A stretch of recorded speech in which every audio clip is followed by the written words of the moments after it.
Yo, what's going on, guys? It's Lavina May here with a draft analysis for the UBC. You guys might recognize the name of this league because we were in this league last season. And before I start doing the draft analysis, I'm letting you guys know now, this team is complete crap, honestly. And I'm hoping that it does well and that we can make it work. But if we can't, it's just because I did not draft well. Usually I try to draft some synergy, fill different spots. This time I didn't do that at all. So yeah, it's going to be an interesting season. We'll see how it goes. And so let's start. Our first Pokemon we drafted was our Xurkitree right here. Now, honestly, I thought that we could use Z-Hypnosis, but we have some interesting Z moves. I have to be careful what I say or Adam will mess with me and take stuff off and F me over. But yeah, there are some interesting Z move rules, which basically the rules were at the end of the draft you had to pick 3 of your Pokemon that can use only attacking Z moves. So I picked, I'll say this down. I picked Minior, Xurkitree, and I picked Minior. Minior, Mimikyu maybe. 1 second, I'm actually gonna check this out because I actually forget. Z moves. Who did I pick? I picked Minior, Mimikyu, and Xurkitree. So that's what I picked for my Z moves. Now, we'll see how it works. I picked Xurkitree just because it has so many different, it has good coverage, is what I'm trying to say. And yeah, it just has such high special attack that, you know what, we can probably make it work even without the Z-Hypnosis speed boost. Because that's just one of the sets. And also we have some interesting strategies that we can use, which I'm not going to go into because if I do, people will know and prepare for them, and I don't want that to happen. So yeah, now Xurkitree has Calm Mind if I want to set up, although if I set up, I'm probably going to end up using Tail Glow. Then he's got coverage-wise Dazzling Gleam, Energy Ball, Signal Beam, Thunderbolt, and that's about it. But he also gets Tail Glow, as well as all the hidden powers. So he just has some okay moves, I guess, that I can use. And let's see, anything else that I want to check out with him? I don't think so. Should be interesting to see how we end up using him. There's a few sets that I'm thinking of, but we'll see how it works out. Next, we got Gliscor. So Gliscor we picked just because I needed a ground type to take electric type moves, because I picked 2 water types and 2 flying types. I think that's all my weaknesses. Yeah, so I needed a ground type, and this was before I picked Torterra. So I needed a ground type to be able to do some stuff. So I picked Gliscor because I wanted Lando T, but it got picked like 3 picks before I took it, so that did not happen. Now, Gliscor, as you guys know, it's bulky. It can also be run offensive. I mean, it has 95 base attack, which is, it's average, not great, not horrible. But it also gets Swords Dance to set up and stuff like that, and 95 speed, and also gets Defog, which is going to be nice, although I can't use Poison Heal. So yeah, we'll see how this thing ends up working. I also can set up rocks with Stealth Rock, and U-Turn to get momentum, which I feel like I'm going to have to use a lot of games this season because, again, my team's not great. Don't have many answers to a lot of stuff, so I just need to get momentum and try to get my switches in on time and outplay my opponents with that. And then just on a little side note, it gets counter if I wanted to take advantage of that. Like, for example, if I was facing like a Weavile or something, although I'd probably just use like a fighting type move to kill it, like Brick Break. But if I want to mess with it, I could go counter with the berry, or I can just, if I'm facing something that's not super effective and just hits hard, I can just go counter and hope for the best. And then, let's see, anything else that I want to look at here? He has a lot of moves actually, which is nice. Yeah, I think that's about it with Gliscor. You guys, Gliscor's not a new Pokemon, so like, people know how to use it, which is good. Next, we got Minior, which I got swept by in the FBL. Screw you, Aaron. Just Minior is going to be super fun to use and super cool to use, actually. It's because of how it works. It's because it has the shields down, but so basically it has this really bulky form right here. 60, 100, 100, which is solid. Not incredible bulk, but good enough to take some hits. And then when he drops down under half, he gets trained into another form, which basically switches his attack and defense stats. So then he'll have 100 attacks and 60 defenses. But it's nice because he also gets some setup like Calm Mind and Shell Smash. So that's nice. And also U-turn, once again, momentum is nice, and he does get that U-turn, which is going to be pretty fun to use. And he gets screens if I want to use screens. So he has a lot of stuff he can do. So it's gonna be fun to use him this season. This gets cosmic power, which is pretty cool, just because, like, how does shields down work? Mirror, switch in, / end of turn, it changes to core, and have max HP or less, else meteor. So I'm actually curious if it gets under 50% and then goes back over 50%, if it keeps that shield form, or, because, like, I was thinking maybe cosmic power or something, just because it can take some hits at first, and then it can do some stuff with that. So again, just some interesting strategies that I can think of and use. And next, we're going to go to Toxapex. Now, this was one of my 2 steals of the draft, because Toxapex is the bulkiest new Pokemon. Like, some people can want to consider it tier 1. It's so bulky, but it did happen to be tier 2 in this league, and it can just take hit after hit. It can't live a super strong wall-breaking earthquake, but I mean, it can live 1, but not 2. So anything that's not super effective, it can live pretty well. And that's nice, but it also gets Recover, which is awesome. And Toxic Spikes. And the reason why this is a steal is I got this thing in the 5th round. Like, this thing goes 1st or 2nd round in most leagues, and I got this thing in the 5th round, which was awesome. And he's just an interesting Pokemon to use, because he is a complete wall, but at the same time, like, I don't know, there's stuff that could be cool. Like, I don't even know if I could find a way to use this, but if I really wanted to mess with people, I could go with toxic stuff, like drop some Toxic Spikes and then just go Venom Trench and lower their attack, special attack, and speed, which is a huge cripple. Although I don't know if I would want to actually do that, but that's just this possibility. And then he just gets some decent moves, although his attack and special attack are really bad, but they do what they need to do, and he does what he needs to do. So I'm interested. I'm gonna have fun using this season, and yeah, I'm looking forward to it. Next, we got Empoleon, which we drafted because a few reasons. Ones we needed. So we drafted Empoleon and Toxapex because we have so many ice weaknesses. Because we drafted 3 flying types that are weak to ice, and now we have a ground grass type that's weak to ice. And yeah, so I needed something that could take a hit, which is why I drafted these 2 walls. And also Empoleon gets Defog, which is nice, and that's really the main reason why I got it, for that Defog, because I need a Defogger other than Gliscor. And yeah, Empoleon's a pretty straightforward Pokemon, that's what you can do. Yeah, you can maybe mess with it a little bit, but there's not much you can do. I mean, either you're going to run it like super bulky, Stealth Rocks, Defog, that type of stuff, or you could possibly run it with like Swords Dance and attacking. So it's just an interesting Pokemon to use, and just because it gets a Defog, it's nice. Next, you got Hawlucha, which I drafted because I needed a fighting type, and I also wanted another ground thing that could just switch in on ground type moves. Now, like, I was worried for a long time that Scarfed Earthquake would be able to sweep me, but after drafting Hawlucha and Minior, people are going to have to think twice about scarfing themselves into Earthquake, because they can just set up so quickly and deal so much damage, which is super nice. So, yeah, and then Hawlucha, just people know how to use Hawlucha. I mean, substitute or power with either Citrus Berry or Sky Attack, and then you just deal super fast damage. Swords Dance allows you to do some stuff. So it's just an interesting Pokemon to use. I like it a lot, to be completely honest. So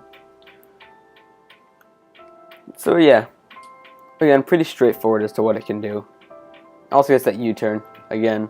That's 1, 2, 3, 4 Pokemon that can help me by just like U-turning out if I really just want to go like complete U-turn and Volt Switch to just basically deal with everybody super well, and get into the switches that I need to, like basically set up rocks and just bring in like 5 people that get U-turn / Volt Switch. I think I actually have 5, maybe even 6.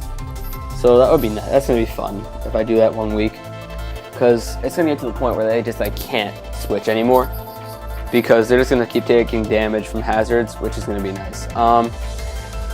So that's our first 6. Now we're going to go to our last 5. I know I wrote last 6, but they're our last 5. Now, this right here, our first of our last 5, I'm going to change this because it's annoying me, is one of the best Pokemon in League formats, which is Mimikyu. And this was the biggest steal of the draft, because I drafted this thing like 3rd round, and it was tier 3. Like, this thing is incredible in leagues because Disguise is such a good ability in leagues. So, like, I don't know how it was tier 3, but I took it, and it's going to put in some good work for us. And if you have not seen Mimikyu, you're going to see it used a lot this season by me, just because of how good it actually is. I mean, like, for example, you can get off a free substitute. And I don't know if Disguise works like this, but, like, I could sub, and then, again, yeah, so first I'm going to attack and battle takes 0 damage, so, like, I could just literally get a free substitute up, and they cannot do anything, and I could go, like, sub, Swords Dance, and then 2 attacking moves, and just get to probably, like, +3, +4, no, +4, and then just really do a lot of good stuff, because it also gets priority in Shadow Sneak, and gets Play Rough for nice stab, and Leech Life if I want to heal health. So it's just a cool Pokemon to use, and I'm looking forward to using it. Also, Will-O-Wisp, Woodhammer, and X-Scissor are down here, just in case I need some coverage or want to burn something. So I am so excited to use this thing, and it was a huge steal in the draft. I don't know how it dropped to where it did. Now, it would have been even better if I could use, what's it called? If I could use different, status Z-moves, because then I could just go Splash Z-move, and then, like, I guess into +3 automatically, and that's just awesome. And then we got Trick Room on him, which is a little last thing that's pretty nice, because Trick Room could be nice on my team. I mean, I have Beedrill, but I have basically Beedrill, Delphox, Mimikyu, Minior when it has been basically, like, actually I have a lot of Pokemon that are higher speed tiers, but also I have a lot of Pokemon that can kind of be both, like bulky attackers. Like Gliscor can kind of be both. Empoleon is a bulky attacker. Xurkitree is could be pretty nice under a Trick Room. So I'm interested to see how this works. Might not be the best thing to use with my team, but we'll see. Then next we have Umbreon, which I personally think Umbreon's pretty cool. I got this thing, and I've been trying to get an Elise for a pretty long time recently, and I just have not been able to. But I got this thing this time, and I'm excited to use it because it is one of the best clerics in the game because of the fact that it has such high HP to pass wishes, and its defense and special defense are really high, so it can basically take any hits that aren't super effective, and even super effective hits if they don't have any investment, and I'm max, or even not max, like, I don't even know, like, some examples, like a Fairy type move from a bulky Pokemon, like, for example, like a Florges might not do that much to me. So I love Umbreon. It's pretty cool. It doesn't do much attacking wise, though. You can run Curse. So we'll see how this ends up working out for me. I just like it because it's a great cleric to Wish Pass and stuff like that. Alright, next we got Delphox, which I drafted because I needed a Fire type and I wanted a Psychic type so I could have another Psychic resist on my team. Just because I have Beedrill and what's it called? And Toxapex, and Hawlucha, which all three are very weak to Psychic. So I just wanted a nice thing that I could switch into Psychic other than Umbreon, and that's where Delphox comes in handy. So Delphox is going to be interesting to use because Delphox actually has solid stats. I don't know why people don't like it more. I mean, I guess I would say its biggest problem is the fact that it does not have a lot of coverage, but it's got decent stats. I mean, 75, 72, 100 for defenses, and then 114 special attack and 104 speed is solid, and it has enough speed to outspeed any of those base 100s that are annoying. So I don't know, I think that people underestimate this thing, but we'll see if I can get it to work well, because also it does get solid coverage. I mean, like, did I say that I used Delphox's Z-moves? Because I really feel like I did, and no, I did not. I can actually switch this thing, so I'm trying to decide between Xurkitree and Delphox. Because Delphox is good, but its coverage is average. Like, its attacks don't do much damage if it's not stabbed. So, I'm trying to think if I might want to go with a Z-move for it. Let's see. Yeah, I don't know. I'll think about it. I have 24 hours from when the draft ended. So, should be interesting. I might give it to him instead of Xurkitree, because I don't really think I'm going to run Xurkitree with, yeah, Yeah, I think I'm going to go with him instead of Circuitry. Edit message. Delphox. I'm going back to Delphox here. Just because Delphox is going to be nice to have Z moves on. Just because it has decent coverage, like I said. And like, for example, if I need to hit a water type, I can go Gracium, Solar Beam, and that's just going to deal damage to any type thing that switches in, thinks it's going to counter me. Obviously, I have all the hidden powers. And then I got like Signal Beam and Shadow Ball, which could be nice if I need to hit something hard. Like, for example, if it's like a Mew or something that I need to hit super hard, I could run Ghostium, Shadow Ball, deal good damage to it. So yeah, I think I'm going to go with this. I mean, Dazzling Gleam, Farium. Yeah, I think that's how I'm going to go with it. I don't think I'm going to change it again. If I do, you guys will see. So yeah, it also is another Pokemon that gets Trick Room, which could be nice with my team, just because Xurkitree, again, is such a big hitter, but it's not very fast, to be completely honest, so, like, we'll see, but Trick Room could be nice. Next, we got Torterra. Now, I was trying to decide between Torterra and Leavanny. Honestly, I'm still not sure which is a better pick for my team, but I ended up picking Torterra because I just wanted something that could take Ground-type moves, Electric-type moves, and could deal with Water types. And so that's why I came down to those two. And there's one more type that I'm forgetting that I wanted to deal with. But whatever that last type was, Leavanny could not deal with, and Torterra could, which is nice. Also, Torterra is a better all-around Pokemon, I think. Like, Leavanny can either be like Swords Dance attacker or Sticky Webs. And Sticky Webs could have been useful on my team, but I don't have much to block hazard removal, so I didn't think that it was going to be that big of a thing on my team. And I don't want to give people more reasons to bring hazard removal because my team does not have a lot of hazard setting. But I don't know. I feel like it's just better this way. And Torterra can run Rock Polish, can run Leech Seed Synthesis. If I just want to make it super bulky, stuff like that can really do some good stuff for me. And it has solid all-around stats. 95, 105, 85 is pretty solid defenses. And yeah, he can switch into an Earthquake pretty well, which is pretty nice. So I like Torterra a lot, honestly. And I just realized that I have two of the Sinnoh Stars on my team, which is kind of funny, but yeah, then he has some decent coverage. Not incredible, but pretty solid. And then he gets Amnesia, which could be nice to use if I face somebody that has a good special attacking team. I could go, or just want to make this thing more bulky, I could go like Amnesia, Leech Seed Synthesis, attacking move, and then just beat and go like max defense, max HP or something, or I can just go Stockpile. So there's a lot to do with this. So I'm excited to use Torterra a lot, actually. Now, last but not least, we come to Beedrill. Now, Mega Beedrill is one of my favorite Megas this gen. And I don't know how they put it in Tier 2, which is where they put it. They made a Tier 2 Mega, which made no sense to me because it got buffed so much this gen with Felstinger having 55 base power now, I think. So that's 50 or 55. 50 base power, that's solid base power for adaptability. And also it raised it by 3 attack by 3, which is super nice.